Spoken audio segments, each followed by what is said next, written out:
Om Shanti. Good morning. आज बाबा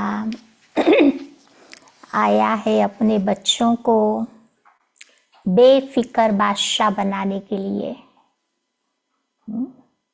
संगम युगी बेफिक्र बादशाहों को बाबा कहते कोई चिंता नहीं है, कोई वरी नहीं है। क्यों वरी नहीं है? कि है थोड़ी थोड़ी चिंता। क्यों वरी नहीं है?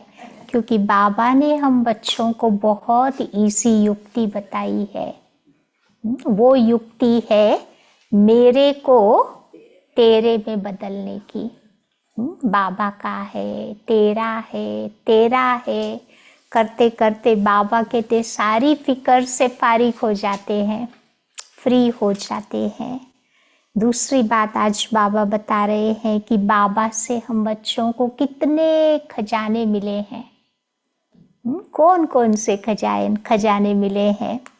तो बाबा कहते बाबा ने तो बच्चों को संकल्प का खजाना दिया है। सबसे बड़े से बड़ा खजाना, समय का खजाना, ज्ञान का खजाना, गुणों का खजाना, शक्तियों का खजाना, दुआओं का खजाना। तो बाबा कहते हैं सारे खजानों को यूज करो तो बाबा कहते हैं वो खजाने बढ़ते जाएंगे। और तीसरी बात आज बाबा ध्यान पे दिला रहे हैं कि बाबा के दिल की एक आश है। क्या चाहते हैं बाबा बच्चों से? क्योंकि ये नया साल आने वाला था, 15 दिसंबर की मुरली है। तो बाबा कहते नए साल में क्या पुरुषार्थ करेंगे? तो बहुत सिंपल बाबा ने बताया है कि दुआएं दो, दुआएं लो, सुख दो, सुख लो। बस यही पुरुषार्थ करना है। तो आज की बाबा की 6 तारीख की मुरली है। रिवाइज कोर्स की डेट है 15 दिसंबर 2004 की मुरली में बाबा कहते बाप दादा की विशेष आशा हरेक बच्चा दुआएं दे और दुआएं ले। आज बाप दादा अपने चारों ओर के बेफिक्र बादशाहों की सभा को देख रहे हैं। ये सभा सारे कल्प में इसी समय ही होती है। रूहानी फकूर में रहते हो, इसीलिए बेफिक्र बादशाह हो। संगम युग में बाबा रूहानी फकूर माना नशा चढ़ाता है। तो बाबा कहते तुम मेरे बच्चे हो बेफिक्र बादशाह के फ्री किंग्स। सवेरे उठते हो तो भी बेफिक्र, चलते फिरते कर्म करते भी बेफिक्र, और सोते हो तो भी बेफिक्र नींद में सोते हो। दुनिया वाले देखो क्या हाल है, न बेचारे खा सकते हैं, न सोच सकते हैं, न सो सकते हैं। कितनी चिंता है। लेकिन बाबा कहते मेरे बच्चों को कोई चिंता नहीं है। तो ऐसा अनुभव करते हो ना, बेफिक्र है, बन गए या बन रहे हैं? 3 प्रश्न बाबा पूछते हैं। बेफिक्र है, बेफिक्र बने हो या बन रहे हो? तो बाबा कहते बन गए हो ना बेफिक्र, और फिर बादशाह भी हो। दुनिया में दोनों चीजें एक साथ नहीं चले। बेफिक्र भी हो, बादशाह भी हो। आज के राजे को देखो कितनी चिंताएं हैं। भारत में मोदी जी को देखो, बेचारे को ना कितनी वरीज है। तो बाबा कहते हैं कि आप स्वराज्य अधिकारी, इन कर्मेंद्रियों के ऊपर राज्य करने वाले बेफिक्र बादशाह हो, स्वराज्य अधिकारी हो। तो ऐसी सभा केवल आप बच्चों की होती है। दुनिया में ऐसी सभा और कोई की नहीं होगी। तो बाबा पूछ रहे कोई फिक्र है? क्योंकि अपने सारे फिक्र आपने बाप को दे दिया, हमारी सारी चिंताएं बाबा को दे दी, तो बोझ उतर गया ना, फिक्र खत्म और बेफिक्र बादशाह बन अमूल्य जीवन का अनुभव कर रहे हो। तो सबके सर पर पवित्रता के लाइट का ताज स्वतः ही चमकता है। बेफिक्र के ऊपर लाइट का ताज है।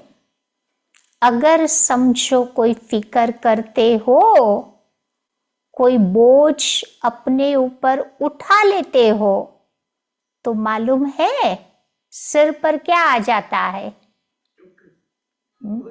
ताज की जगह टोकरी आ जाएगी ना, तो वो शोभेगी नहीं ना। तो बाबा कहते हैं बोझ के टोकरे आ जाते हैं। तो सोचो, ताज और टोकरे दोनों सामने लाओ तो क्या अच्छा लगता है? टोकरे वाले अच्छे लगते हैं या ताज वाले? तो बाबा कहते हैं ताज अच्छा लगता है ना, तो सभी कर्मेंद्रियों के ऊपर राज्य करने वाले आप बादशाह हो।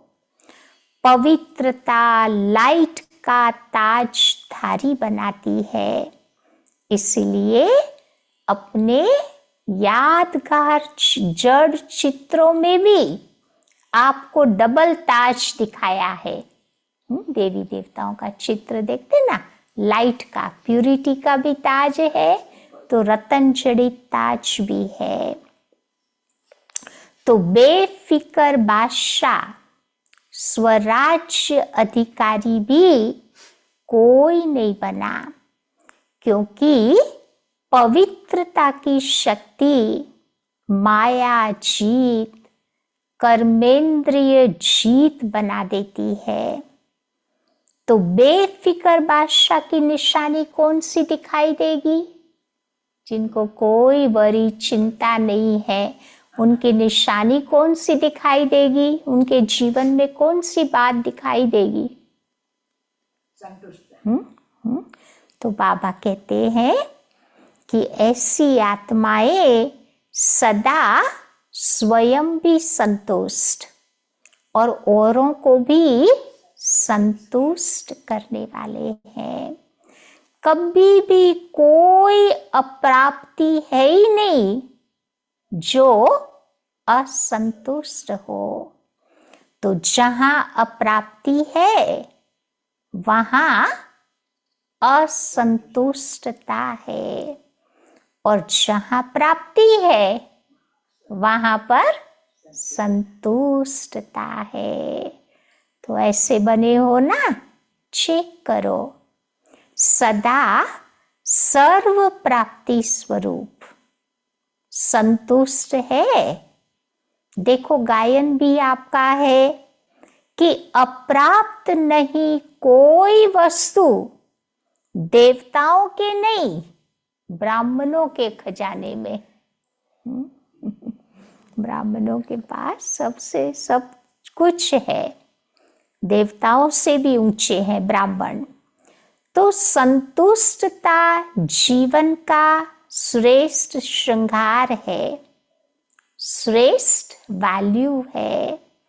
तो संतुष्ट आत्माएं हो ना, तो बाप दादा ऐसे बेफिक्र बादशाह बच्चों को देख खुश होते हैं कि वाह मेरे बेफिक्र बादशाह, वाह। तो वाह वाह हो ना, बेफिक्र हो, कोई फिक्र तो नहीं आता है। बेफिक्र बनने की विधि बाबा कहते बहुत सहज है, मुश्किल नहीं है। सिर्फ एक शब्द की मात्रा का थोड़ा सा अंतर है, और वो शब्द है मैं और ते का। मैं और ते हिंदी में कहते ना, मेरा नहीं तेरा है। मैं और ते, मेरा नहीं तेरा है। तो हिंदी भाषा में मेरा भी लिखो और तेरा भी लिखो, तो फर्क क्या होता है? मैं और ते का। लेकिन फर्क तुम देखो कितना सारा हो जाता है, खाली एक मात्रा चेंज करो, उसका मीनिंग कितना बदल जाता है। तो आप सब मेरे मेरे वाले हो या तेरे तेरे वाले हो?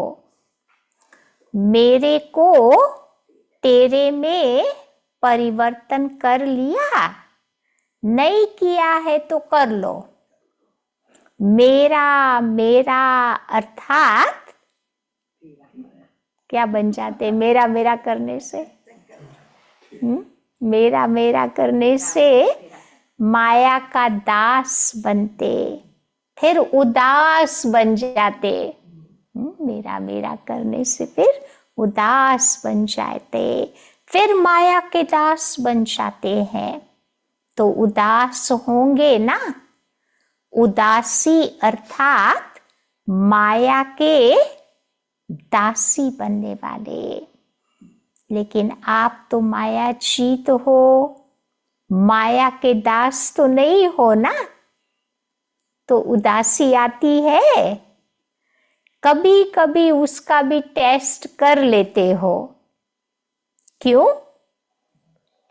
कभी कभी बाबा कहते हो उदासी का भी टेस्ट कर लेते हो। क्यों?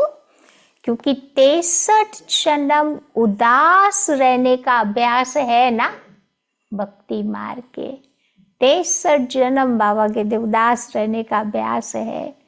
तो कभी कभी वो उदासी इमर्ज हो जाती है। इसीलिए बाप दादा ने क्या कहा? हरेक मेरा बच्चा बेफिक्र बादशाह है। अगर अभी भी कहाँ किसी कोने में कोई फिक्र रख दिया है तो क्या करो? बाप को दे दो। अपने पास बोझ क्यों रखते हो? बोझ रखने की क्या आदत पड़ गई है? जब बाप कहते हैं कि बोझ मेरे को दे दो, आप लाइट बन जाओ, डबल लाइट। डबल लाइट अच्छा है या बोझ वाला अच्छा है? कौन सा अच्छा है? तो अब अच्छी तरह से चेक करना। अमृत वेले जब उठो तो चेक करना कि विशेष वर्तमान समय सब कॉन्शियसनेस में भी कोई बोझ तो नहीं है। सवेरे बाबा को याद करते ना, उस समय चेक करो कि हमारे सब कॉन्शियस माइंड में भी कोई बोझ तो नहीं है। सब कॉन्शियस से क्या स्वप्न मात्र भी बोझ का अनुभव बिल्कुल नहीं हो। कभी कभी स्वप्न भी हॉरिबल आ जाते हैं ना, क्योंकि जो सोचते हैं उसके आधार पे हमारे स्वप्न डिपेंड करते हैं ना। तो बाबा कहते ये चेक करो अमृत वेला। तो बाबा कहते हैं कि पसंद तो डबल लाइट है ना, तो विशेष ये होमवर्क दे रहे हैं। कौन सा होमवर्क दिया? अमृत बेले चेक करो कि मेरे सब कॉन्शियस माइंड में कोई बोझ तो नहीं है। ये बाबा ने होमवर्क दिया। तो चेक करना तो आता है ना, लेकिन चेक के साथ साथ सिर्फ चेक नहीं करना, परंतु चेंज भी करना है। यानी मेरे को तेरे में चेंज कर देना है, मेरा तेरा। तो चेक करो, चेंज करो, क्योंकि बाप दादा बार बार सुना रहे हैं कि समय को देखो और साथ साथ स्वयं को भी देखो, समय की रफ्तार भी देखो और स्वयं की रफ्तार को भी देखो। समय की स्पीड देखो और स्वयं की भी स्पीड देखो। फिर ये नहीं कहना कि हमको तो पता ही नहीं था, समय इतना तेज निकल गया। अभी तो एंड ऑफ द साइकिल है ना, साइकिल भी जल्दी जल्दी घूम रहा है। कितना फास्ट समय जा रहा है। कई बच्चे समझते हैं कि अभी थोड़ा ढीला पुरुषार्थ अगर है तो भी अंत में हम उसको तेज कर लेंगे। लेकिन बाबा कहते हैं बहुत काल का अभ्यास अंत में सहयोगी बनेगा। लंबे टाइम की प्रैक्टिस नहीं होगी तो अंत में भी बाबा कहते वो हो नहीं पाएगा। तो बादशाह बन के तो देखो, बने हैं, लेकिन कोई बने हैं, कोई नहीं भी बने हैं। चल रहे हैं, कर रहे हैं, संपन्न हो जाएंगे।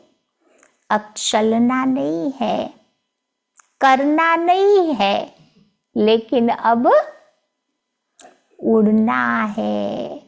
अभी उड़ने की रफ्तार चाहिए। पंख तो आपको मिल गए हैं। कौन से पंख दिए बाबा ने? जब बाबा के पास आए तब ज्ञान योग के पंख मिले।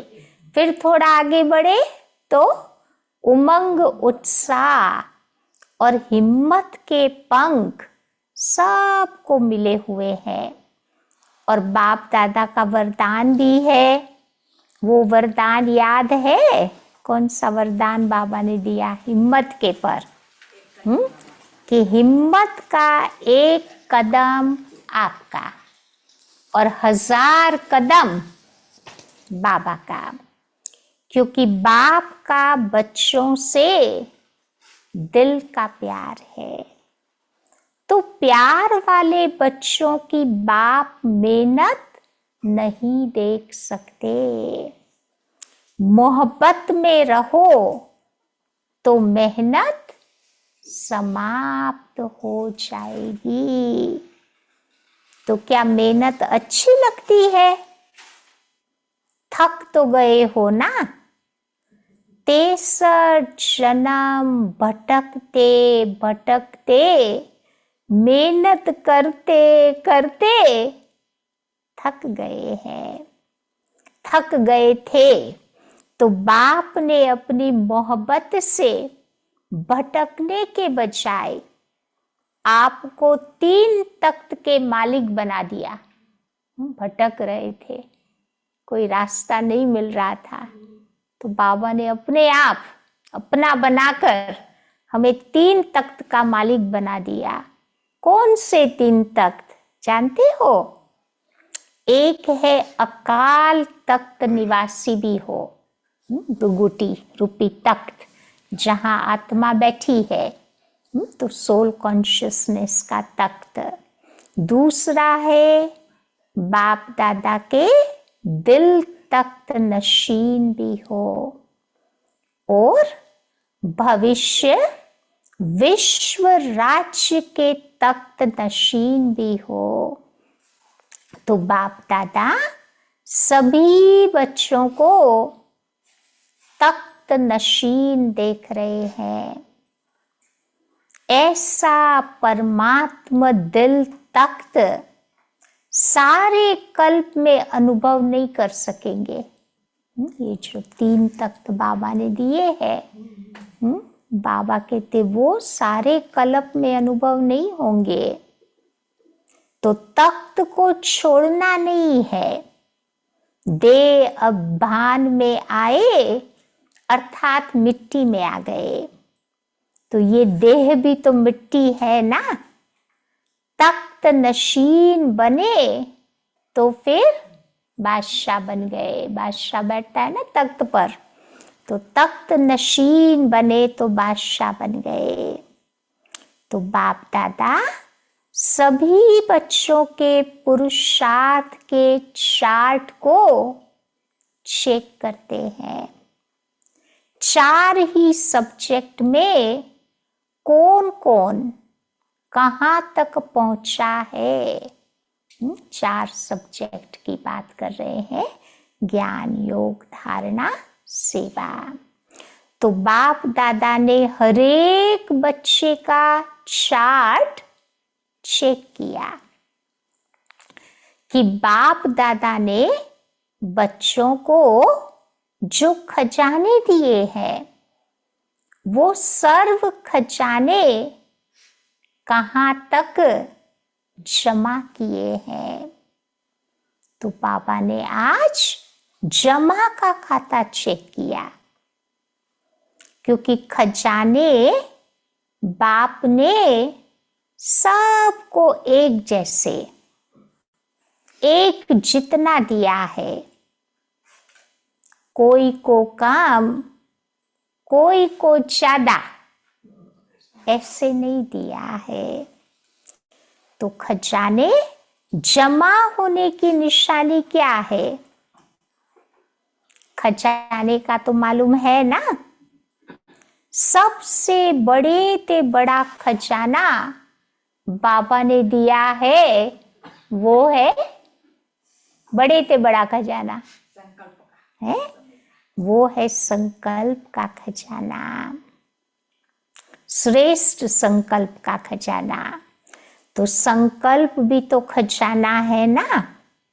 वर्तमान समय भी बहुत बड़ा खजाना है।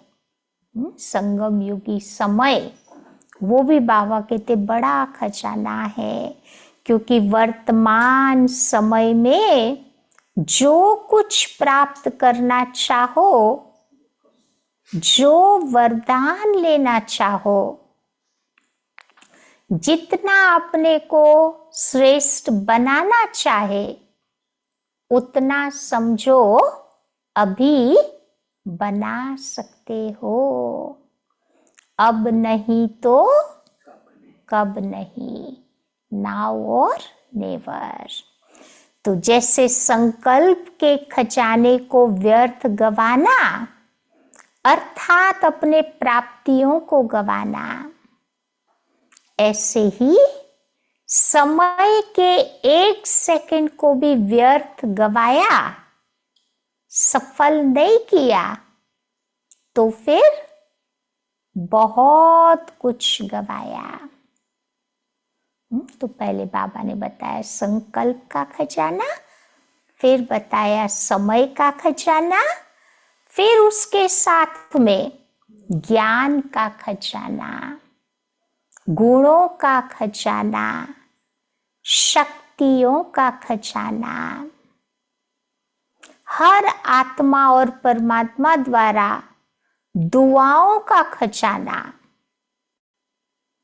सबसे सहज पुरुषार्थ में सबसे सहज पुरुषार्थ कौन सा है? तो दुआएं दो और दुआएं लो, सुख दो सुख लो, न दुख दो न दुख लो। ऐसे नहीं कि दुख दिया नहीं, लेकिन किसी का दुख ले लो तो भी तो दुखी होंगे ना। चलो हमने तो नहीं दिया, बट सामने वाले दुखी व्यक्ति को देख के हम दुखी हो गए, तो बाबा कहते दुख ले लिया ना। तो दुआएं दो, सुख दो और सुख लो। तो पापा कहते दुआएं देना आता है, जिसको दुआएं लेना और देना आता है वो हाथ उठाए। तो बाबा कहते सभी को आता है ना, ये डबल फॉरेनर्स को भी तो आता है ना। मुबारक देना है और मुबारक लेनी है, ग्रीटिंग्स। तो बाबा कहते हैं सभी को मुबारक है। अगर लेने भी आता तो देने भी आता है, फिर और क्या चाहिए। दुआएं लेते जाओ और दुआएं देते जाओ तो संपन्न हो जाएंगे। कोई समझो आपको बद दुआएं दे तो क्या करेंगे? चलो हम तो नहीं देवे, कोई देवे तो क्या करेंगे? तो बाबा कहते हैं आप लेंगे। बद दुआएं आपको देता है तो आप क्या करेंगे? अगर मानो कोई आपको बद दुआएं दे, ले लिया आपने, तो आपके अंदर फिर स्वच्छता नहीं रही। बद दुआएं दे दी, ले ली तो स्वच्छता नहीं रही। अब बद दुआ तो खराब चीज है ना, आपने ले ली, अपने अंदर स्वीकार कर ली, तो आपका अंदर स्वच्छ तो नहीं रहा ना। नहीं, फिर वो नेगेटिव विचार आएंगे, व्यर्थ संकल्प आएंगे। तो अगर जरा भी डिफेक्ट रहा तो फिर बद दुआएं ले ली तो डिफेक्टेड हो गए। अब थोड़ी भी डिफेक्ट रही तो परफेक्ट नहीं बन सकते। अगर खराब चीज कोई देवे तो क्या आप ले लेंगे? कोई खराब चीज देवे स्टूल में भी है तो नहीं लेते हैं ना। अब कोई बहुत सुंदर फल हो लेकिन आपको खराब हुआ फल देवे, फल तो बढ़िया है लेकिन क्या आप ले लेंगे? नहीं लेंगे ना। कहेंगे अच्छा तो है, चलो दिया है तो ले लेते हैं। तो कभी कभी कोई समझो आपको बद दुआएं दे तो आप क्या करो? नहीं लेने का तो क्या करो? आप अपने मन में अंदर धारण नहीं करो, अंदर से नहीं लो। समझ में तो आता है ना कि ये बद दुआ है, लेकिन बद दुआ अंदर से धारण नहीं करो। अगर धारण कर लिया तो क्या होगा? ऑलरेडी बाबा ने बताया, डिफेक्ट हो जाएगा। तो अभी ये वर्ष, अभी थोड़े दिन पड़े हैं पुराने वर्ष में, तो अपने दिल में दृढ़ संकल्प करो कि अभी भी किसी की बद दुआएं मन में हो तो फिर निकाल दो, और कल से हम दुआएं देंगे और दुआएं लेंगे। तो मंजूर है ना? पसंद है ना? कुछ भी हो जाए लेकिन हमें करना ही है। जो स्नेही सहयोगी बच्चे आज आए हैं वो हाथ उठाओ। पहली बार मधुबन में आते हैं ना तो बाबा हाथ उठवाते हैं, खड़ा भी करवाते हैं। तो जो स्नेही सहयोगी आए हैं, बाप दादा उन सब को मुबारक दे रहे हैं, क्योंकि सहयोगी तो हो, स्नेही भी हो। लेकिन आज एक और कदम उठा के बाप के घर में आए हो, अपने घर में आए हो, तो अपने घर में आने की बच्चों को मुबारक है। अच्छा, जो स्नेही सहयोगी आए हैं वो भी तो समझते हैं ना कि अब हम दुआएं देंगे और सभी की दुआएं लेंगे। तो जो स्नेही सहयोगी हिम्मत रखते हैं उनको बाबा की मदद तो मिलेगी ही, फिर तो आप भी संपन्न हो जाएंगे। अच्छा, जो गॉडली स्टूडेंट रेगुलर है, चाहे ब्राह्मण जीवन में बाप दादा से पहली बार मिलने आए हैं, लेकिन जो अपने को ब्राह्मण समझते हैं, रेगुलर स्टूडेंट समझते हैं, वो अगर समझते हैं कि हमको करना ही है, वो हाथ उठाओ, तो दुआएं देंगे और सभी की दुआएं लेंगे। फिर बाबा ने सबका हाथ उठवाया। तो बाबा कहते हैं कुछ भी हो जाए, हिम्मत रखो, दृढ़ संकल्प रखो। अगर मानो कभी कभी बद दुआओं का प्रभाव आ जावे तो पुरुषार्थ करते करते है, कभी बद दुआ का प्रभाव आ गया तो क्या करेंगे? तो बाबा वो भी आगे से बता देते हैं, है? तो 10 गुना दुआएं ज्यादा दे करके उस प्रभाव को खत्म कर देना। कोई बद दुआएं दे तो उसको 10 गुना ज्यादा दुआएं दो, तो बद दुआ का प्रभाव खत्म हो जाएगा। तो एक बद दुआ के प्रभाव को 10 गुना दुआएं दे करके उसको हल्का कर देना, फिर देखना हिम्मत आ जाएगी। नुकसान तो अपने को होता है ना, दूसरा तो बद दुआएं दे के चला गया, वो तो बोल के चला गया, लेकिन जिसने बद दुआ संभाली, दुखी तो वही होता है ना, वो तो बोल के चला गया, उसको दुख नहीं हुआ, लेकिन जिसने अपने जीवन में संभाली, दुखी तो वही होगा ना। तो बाबा कहते हैं अब दुखी कौन होता है, लेने वाला या देने वाला? तो देने वाला भी होता है, लेकिन लेने वाला ज्यादा दुखी होता है। देने वाला अलबेला होता है, अलबेलेपन में बोल के चला गया, कभी इनोसेंस रूप से भी ना, आदत के कारण भी कुछ कुछ बोल के चले जाते हैं ना। तो आज बाप दादा अपने दिल की विशेष एक आशा सुना रहे हैं।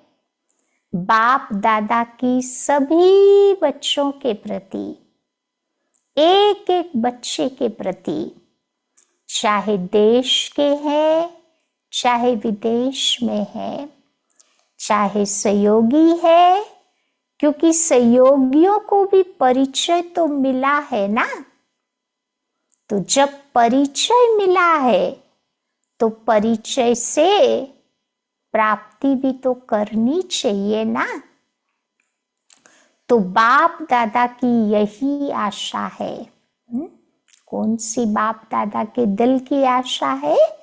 कि हर बच्चा दुआएं देता रहे, दुआओं का खजाना जितना जमा कर सको उतना करते जाओ, क्योंकि इस समय जितनी दुआएं इकट्ठी करेंगे, जितनी दुआएं जमा करेंगे, उतना ही आप पूज्य बनेंगे तो आत्माओं को दुआएं आप दे सकेंगे। सिर्फ अभी दुआएं आपको नहीं देनी है, लेकिन द्वापर से लेकर के भक्तों को भी तो दुआएं देनी है ना।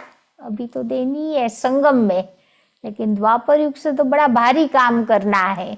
कितने भगत आएंगे ना मूर्तियों के सामने, तो इतना दुआओं का स्टॉक जमा करना है।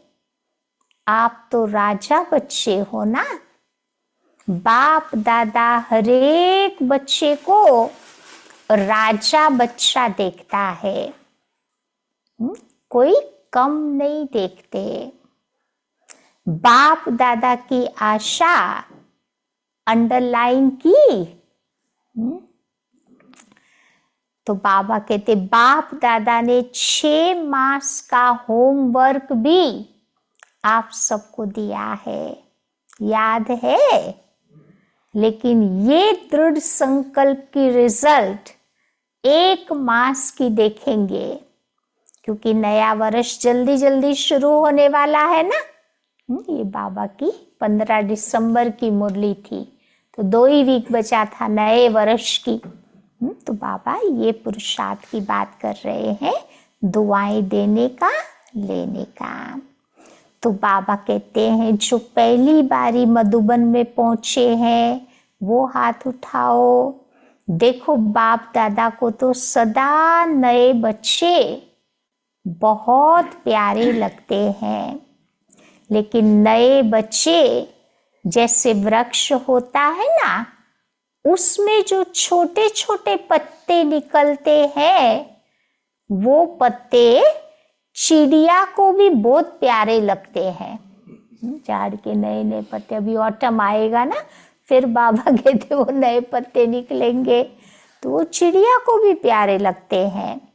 तो ऐसे नए नए जो बच्चे हैं, तो वो माया को भी नए बच्चे बहुत प्यारे लगते हैं।